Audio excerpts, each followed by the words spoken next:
कहानी की शुरुआत में हमें दिखाया जाता है कि हजारों साल बाद स्वर्ग और अर्थ मिलकर एक अराजक मोती को जन्म देते हैं। लेकिन वो मोती पैदा होते ही अच्छी और बुरी ताकतों को सौंपना शुरू कर देता है। यह देखकर महागुरु अपने दो शिष्यों को उसे पकड़ने के लिए भेजते हैं, जिनमें से एक शिष्य का नाम ताइजन होता है, जो बहुत ही मोटा होता है। दूसरे शिष्य का नाम शेन होता है। वो दोनों उस मोती को पकड़ने के लिए उस पर अटैक करने लगते हैं, लेकिन वो मोती बहुत ही ताकतवर होता है, इसीलिए उन दोनों को बहुत मारता है। यह देखकर महागुरु वहाँ आते हैं और अपने जादुई मंत्र से उस मोती को कैद कर लेते हैं। फिर उसके दो हिस्से करते हैं, जिसमें नीला एक अच्छा मोती होता है और लाल एक बुरा मोती। इसीलिए महागुरु लाल मोती को श्राप देते हैं कि 3 साल बाद इस मोती पर बिजली गिरेगी, जिससे यह मोती नष्ट हो जाएगा। फिर उन दोनों मोतियों को संभाल कर रखने के लिए ताइजन को देते हैं और उसे कहते हैं कि जब महाराज ली जिन का बेटा पैदा होगा तो तुम इस अच्छे मोती को उसके बेटे की आत्मा में मिला देना, और अगर तुम इसमें कामयाब रहे तो तुम भारत शासक बन जाओगे। ये सुनकर ताइजन बहुत खुश होता है, लेकिन शेन इससे काफी गुस्सा हो जाता है। इसलिए अपना बदला लेने के लिए लिंग शेन के महल में पहुँच जाता है। वो एक षड्यंत्र रचकर इनकी पत्नी लिंग की बॉडी में समा जाता है, जिससे महारानी एक शैतान बच्चे को जन्म देती है, जिसमें आग की बहुत ही खतरनाक पावर होती है, जो पैदा होते ही पूरे गाँव को तबाह करने लग जाता है। यह देखकर मास्टर ताइजन अपने पास से रिंग निकालते हैं और एक मंत्र बोलकर उसे नेजा को पहना देते हैं, जिससे नेजा की शक्तियाँ कम हो जाती है और उसे मारने लगते हैं। लेकिन तभी महारानी आकर नेजा को बचा लेती है और मास्टर ताइजन से कहती है कि मेरे बेटे को कुछ मत करो, क्योंकि एक माँ अपने बेटे को मरते हुए कैसे देख सकती थी। नेजा अपनी माँ को बाइट करता है, लेकिन इन उसे प्यार से कहती है कि डरो मत, मैं तुम्हारी माँ हूँ और मैं तुम्हारा ख्याल रखूंगी, जिससे उस शैतान बच्चे का दिल भी पिघल जाता है। तभी वहाँ गाँव वाले महाराज से कहते हैं कि इस बाल दानव का जिंदा रहना हमारे लिए अच्छा साबित नहीं होगा, क्योंकि मनुष्य और दानव एक साथ नहीं रह सकते, इसलिए आप हमारी सुरक्षा के बारे में सोचिए। तो महाराज उन्हें कहते हैं कि इसमें इस बच्चे की कोई गलती नहीं है, वो तो खुद बदकिस्मती का शिकार है, इसीलिए हम इस बच्चे को नहीं खोना चाहते, और मैं इस बात का ध्यान रखूंगा कि नेजा किसी को हानि न पहुंचाए, और अगर वो किसी का नुकसान करता है तो मैं उसकी भरपाई करूंगा। तो मास्टर ताइजन कहते हैं कि अगर हम उसे जिंदा भी छोड़ देते हैं तो भी वो 3 साल बाद मर जाएगा, क्योंकि महागुरु ने डेमन मोती पर श्राप दिया है कि 3 साल बाद उस पर बिजली गिरेगी। इससे रानी जिन बहुत परेशान हो जाती है। तो राजा कहते हैं कि मैं महागुरु से प्रार्थना करूंगा ताकि वो इस श्राप को हटा ले। वहीं हमें शेन को दिखाया जाता है, जो स्पीड मोती को लेकर समुद्र की गहराइयों में जाता है, जहाँ सभी ड्रैगन कैद होते हैं। शेन उस मोती को ड्रैगन के राजा के अंडे में मिला देता है, जिससे बेहद ही शांत और ताकतवर बच्चे का जन्म होता है, जिसका नाम वो एओ बिंग रखते हैं। वो ड्रैगन शेन को कहता है कि तुम मेरे बेटे को ट्रेन करोगे, जिससे ये और भी ताकतवर हो जाए, ताकि हम इस पूरी दुनिया पर राज कर सके। वहीं हमें ताइजन और राजा को दिखाया जाता है, जो महागुरु से मिलने के लिए स्वर्ग जाते हैं, लेकिन वो महागुरु से नहीं मिल पाते क्योंकि वो बहुत बिजी थे।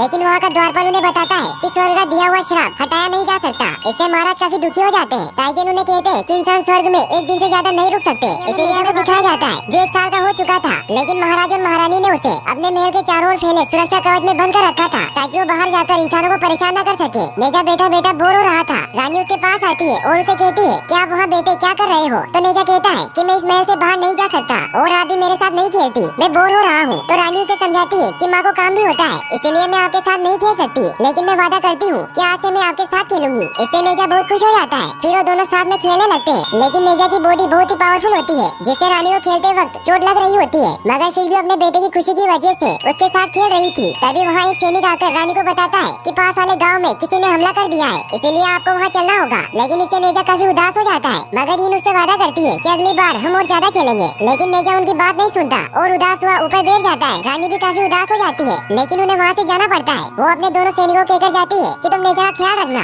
और याद रखना कि वो यहाँ से बाहर न चला जाए। यह कहकर रानी वहाँ से चली जाती है। रानी के जाते ही नेजा वहाँ से बाहर निकलने के लिए उन दोनों सैनिकों को पत्थर मारने लगता है, लेकिन वो दोनों इस बात को समझ नहीं पाते और आपस में झगड़ने लग जाते हैं, जिससे मौका पाकर नेजा उस सुरक्षा कवच से बाहर निकल जाता है। नेजा जैसे गाँव में पहुँचता है तो सभी गाँव वाले उससे डरकर इधर उधर छिप जाते हैं, लेकिन नेजा उन सभी को ढूंढकर उन्हें परेशान करने लगता है, जिससे सभी लोग डरकर इन गाँव के बच्चों को दिखाया जाता है, जो नेजा को डेमन समझते थे और हमेशा उसे परेशान करने के लिए ट्रैप बिछाते रहते थे। लेकिन नेजा आज भेष बदलकर उनके ग्रुप में शामिल हो जाता है, जिससे वो भी उसे अपना पूछे जा रहा होगा तो हम उसे नीचे गिरा देंगे, जिससे उसके ऊपर चाकू गिरेंगे, लेकिन अगर उससे भी बच गया तो चट्टानों से कुचला जाएगा और तालाब में जाकर गिरेगा। लेकिन तभी उन बच्चों में से एक लड़का कहता है कि नेजा को यहाँ कौन लाएगा। तभी नेजा अपना मास्क उतार देता है, जिससे डरकर सभी बच्चे उस पुल की तरफ भागने लगते हैं, जिससे उनका प्लान उन्हीं पर उल्टा पड़ जाता है और वो सभी बहुत बुरी तरीके से जख्मी हो जाते हैं। नेजा खुश होकर वहाँ से जाने लगता है, लेकिन तभी वो बच्चे उसे कहते हैं कि तुम शैतान की औलाद हो। इससे नेजा को बहुत गुस्सा आ जाता है और वो एक बड़े से पत्थर से उन पर हमला करता है, लेकिन तभी मास्टर ताइजन आकर उन बच्चों को बचा लेते हैं, जिससे वो पत्थर एक पहाड़ से जाकर टकराता है और वो पहाड़ टूट जाता है। महाराज और महारानी भी वहाँ जाते हैं और वो नेजा से बहुत गुस्सा होते हैं और उसे वापस महल में बंद कर देते हैं। रात को महाराज, महारानी और ताइजन साथ में बैठे हुए होते हैं। महारानी बहुत परेशान होती है और वो कहती है कि नेजा इतना भी शैतान नहीं है, लेकिन उसके साथ वाले बच्चे उसे अपनाते नहीं है और मैं कब से नेजा को सुधारने की कोशिश कर रही हूँ, मगर मैं उसे पूरा समय नहीं दे पा रही हूँ और अब वो 2 साल का हो गया है, इसीलिए हमें ये जगह छोड़कर कहीं और बस जाना चाहिए। तो मास्टर ताइजन उन्हें कहते हैं कि मैं नेजा को ट्रेन करूंगा और उसे राक्षसों का संहारक बना दूंगा। महाराज उसकी बात से सहमत हो जाते हैं।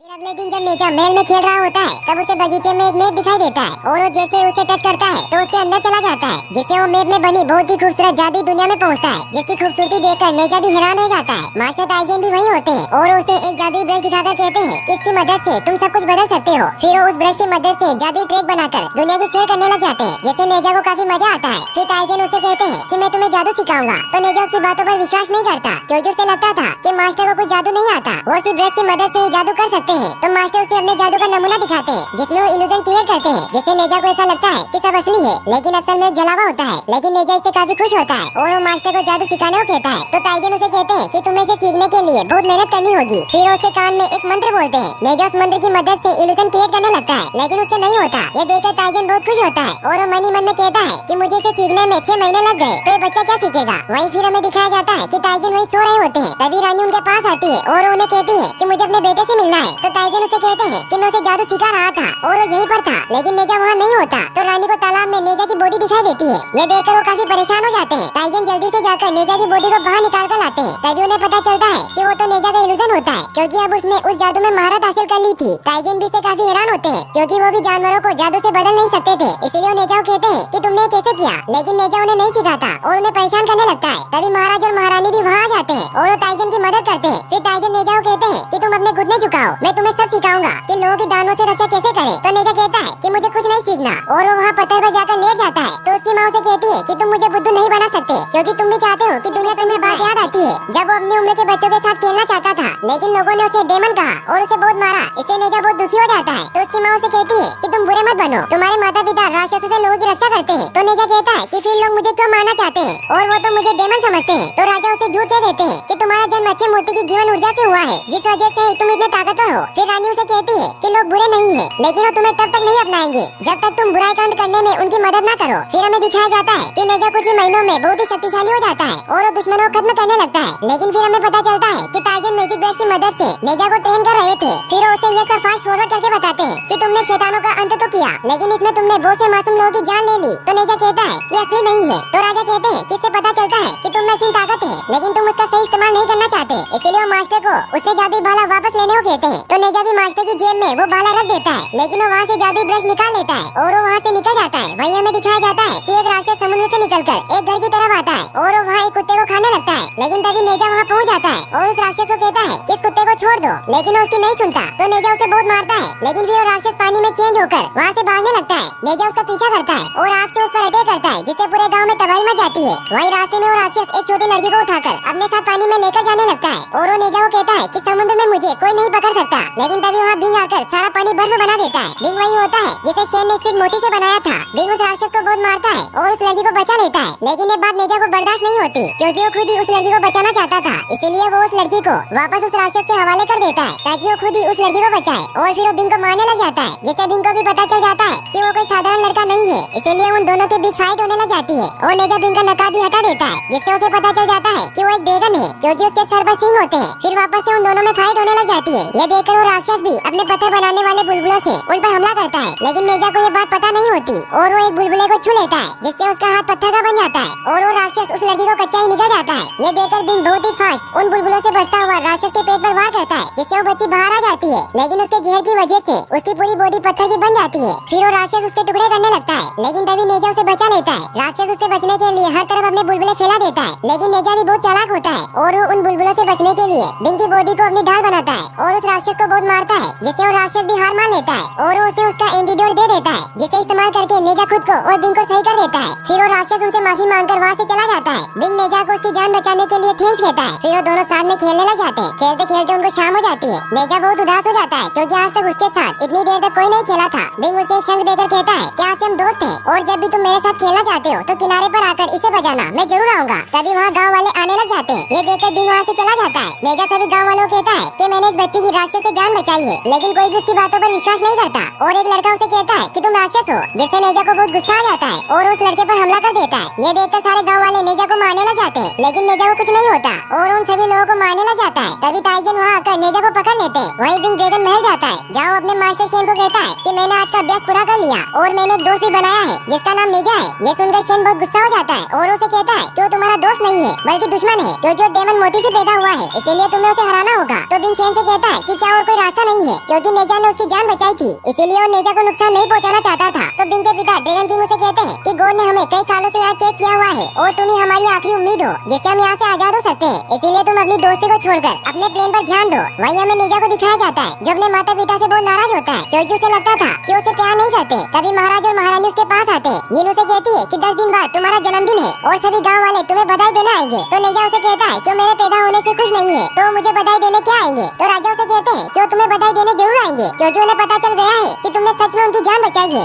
ये कहकर वो वहाँ से चले जाते हैं। नेजा भी इससे काफी खुश हो जाता है और वो बिंग को भी अपने जन्मदिन पर बुलाने के लिए एक कार्ड बनाता है। फिर वो किनारे पर जाकर शंख बजाता है, जिससे बिंग भी वहाँ आ जाता है और उसे कहता है कि 10 दिन बाद मेरा जन्मदिन है और सभी गाँव वाले जश्न मनाएंगे, इसीलिए तुम्हें भी आना होगा क्योंकि तुम ही मेरे सबसे अच्छे मित्र हो। तो बिंग भी उसकी बातों से काफी इमोशनल हो जाता है और उसे कहता है कि मैं जरूर आऊंगा। ये सुनकर नेजा खुश हुआ वहाँ से चला जाता है। वहीं बिंग जब वापस अपने पिता के पास आता है तो सभी ड्रैगन मिलकर बिंग के लिए एक ड्रैगन कवच बनाते हैं जो अभेद्य होता है ताकि उसे कोई भी हरा ना सके। फिर हमें दिखाया जाता है कि महल में नेजा के जन्मदिन की तैयारियां चल रही होती है और वहाँ राजा के कहने पर पूरे गाँव के लोग भी आए होते हैं। नेजा भी बहुत खुश होता है और वो भी अपने जन्मदिन की तैयारी कर रहा होता है। तभी वहाँ शेन आ जाता है। नेजा उसे मारने लगता है, लेकिन शेन उसे कहता है कि मैं तुम्हारे गुरु का भाई हूँ। फिर उसे बताता है कि तुम्हारे माता पिता ने तुम्हें सब झूठ बताया है, क्योंकि तुम्हारा जन्म एक डेमन मोती से हुआ है। इससे नेजा को बहुत गुस्सा आ जाता है और यही शेन का प्लान होता है कि वो नेजा को गुस्सा दिलाकर सभी पर हमला करवाए ताकि बिंग यहाँ आकर लोगों को बचाए, जिससे वो सबकी नजरों में हीरो बन जाए और उसे स्वर्ग में जगह मिल सके। और जब नेजा बाहर आता है तो ताइजन उसे उपहार में अपना अग्निशस्त्र और पिक देते हैं, जो नेजा के छूते ही व्हील में चेंज हो जाता है, जिससे वो बहुत फास्ट ट्रेवल कर सकता था। फिर नेजा के पिता भी उसे एक ताबीज देते हैं। नेजा उन्हें कहता है कि मुझे सब पता चल गया है कि मेरा जन्म बुरे मोती से हुआ है और तुम सबने मुझे गुमराह किया कि मेरा जन्म जीवन मोती से हुआ है ताकि मैं लोगों की रक्षा कर सकूं, और ये सब तुमने इसलिए किया ताकि 3 साल बाद मैं मर जाऊं और तुम सब मेरे क्रोध से बच सको। फिर नेजा एक मंत्र बोलता है जो उसे शेन ने सिखाया था,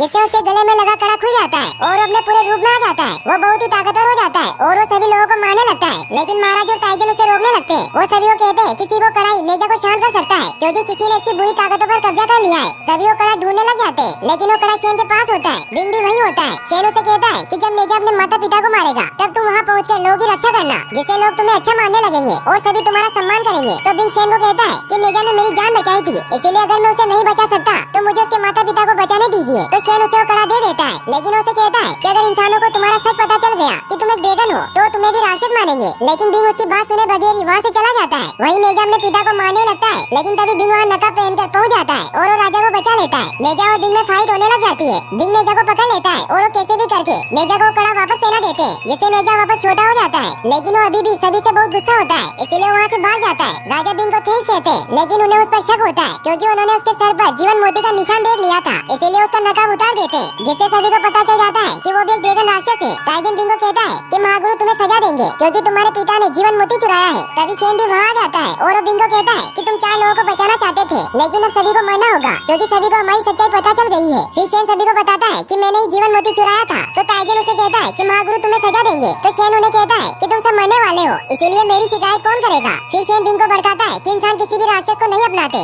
इसीलिए अब सब तुम पर निर्भर करता है कि तुम अपने गुरु और पिता का बदला लोगे या नहीं। बिंग को भी काफी गुस्सा आ जाता है और वो अपनी पावर से उस पूरे गाँव के ऊपर बहुत सारा पानी इकट्ठा करके उसे बर्फ में जमा देता है ताकि वो बर्फ नीचे गिरकर सभी लोगों को मार दे। वहीं हमें नेजा को दिखाया जाता है जिसे बहुत गुस्सा आ रहा होता है कि कोई उसे प्यार नहीं करता। तभी ताइजन का दिया हुआ पिग अपने असली रूप में आ जाता है और वो मैजिक से नेजा को बताता है कि तुम्हारे माता पिता तुम्हारी बहुत परवाह करते हैं, क्योंकि जब तुम्हारे पिता को तुम्हारा अभिशाप हटाने का कोई तरीका नहीं मिल रहा था तो वहाँ के पहरेदार ने उन्हें बताया था कि श्राप को हटाया नहीं जा सकता, लेकिन किसी दूसरे इंसान पर ट्रांसफर किया जा सकता है। इसीलिए उस पहरेदार ने उन्हें 2 कागज पर लिखकर एक मंत्र दिया था, जिससे वो श्राप तुम्हारे पिता में ट्रांसफर हो गया है। इससे नेजा भी काफी इमोशनल हो जाता है और जब वो उस ताबीज को खोलता है तो उसमें वो दोनों ही मंत्र होते हैं। इससे अब नेजा को भी समझ आ जाता है कि उसके माता पिता उसे कितना प्यार करते हैं। वहीं महाराज और महारानी बिंग को रोकने के लिए उस पर वार कर रहे थे, लेकिन बिंग उन्हें बर्फ में जमा देता है। तभी नेजा उड़ता हुआ आता है और बिंग पर अटैक कर देता है। नेजा अपने मास्टर से पूछता है कि ये क्या हो रहा है, तो उसे बताते हैं कि बिंग पूरे गाँव को तबाह कर देना चाहता है ताकि महागुरु को पता न चल सके कि शेन ने जीवन मोती चुराया था। ये सुनकर नेजा बिंग पर अटैक करने लगता है। उन दोनों के बीच में बहुत ही खतरनाक आइकॉनिक फाइट होती है,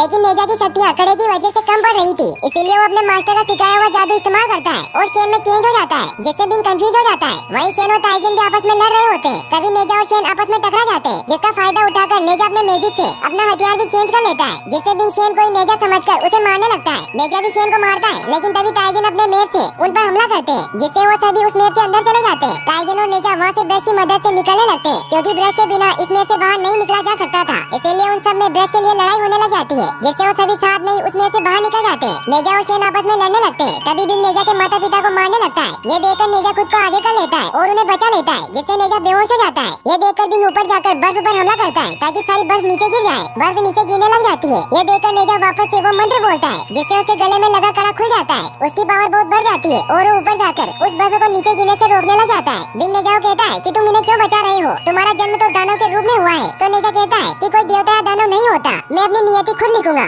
और फिर अपनी पावर का इस्तेमाल करके उस पूरी बर्फ को पिघला देता है। फिर वो शेन को भी पकड़ लेता है, लेकिन उसे नहीं मारता। तो बिंग उसे कहता है कि मार दो मुझे। तो नेजा कहता है कि तुम ही मेरे इकलौते दोस्त हो। वहीं अब ऊपर आसमान में भी बिजली कड़कने लग जाती है, जिससे अब नेजा को भी समझ आ जाता है कि उसका अंतिम समय आ गया है। इसीलिए वो नीचे जाकर उस ताबीज में मौजूद कागज को फाड़ देता है, ताकि उसकी वजह से उसके पिता की जान न जाए। नेजा आखिरी बार अपने माता पिता को अलविदा कहता है। तभी उसके ऊपर बिजली गिरने लग जाती है, लेकिन तभी बिंग वहाँ आकर नेजा को बचाने लग जाता है, क्योंकि अब वो भी समझ गया था कि कोई अच्छा है बुरा नहीं होता। फिर वो दोनों साथ मिलकर उस आकाशीय बिजली को सौंपने लग जाते हैं, लेकिन वो गोड का सामना नहीं कर पाते। ये देखकर टाइजन भी नेजा को बचाने के लिए उनकी मदद करने जाते हैं। वो ऊपर जाकर उस इंद्र कमल के बॉक्स को खोल देते हैं, जिससे नेजा और बिंग उस बॉक्स में बंद हो जाते हैं। वहीं फिर हमें दिखाया जाता है कि वहाँ नीचे बिजली की वजह से बहुत बड़ा गड्ढा बन गया होता है। महाराज और महारानी नेजा को ढूंढ रहे थे, तभी उन्हें वहाँ वही बॉक्स मिलता है जिसमें नेजा और बिंग होते हैं। और टाइजन उन्हें बताता है कि नेजा और बिंग मर चुके हैं, क्योंकि इंद्र कमल उनके शरीर को नहीं बचा पाया, लेकिन उसने उनकी आत्मा को बचा लिया। और यहीं पर ये फिल्मी कहानी खत्म हो जाती है। गाइस, हमने आपको पार्ट